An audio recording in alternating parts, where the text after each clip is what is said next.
এক সাগর রক্তের বিনিময়ে অর্জিত আমাদের স্বাধীনতা, আমাদের বাংলাদেশ, আমাদের লাল সবুজের পতাকা।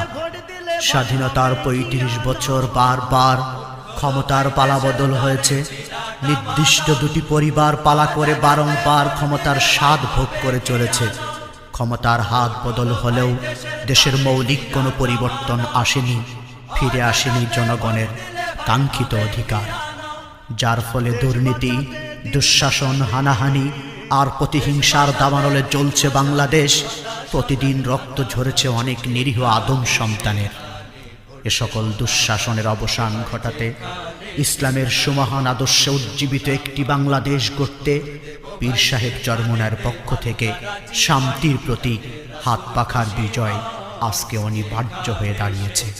সেই আহ্বানকে সুরে সুরে জনতার সামনে তুলে ধরেছে কলরবের শিল্পী।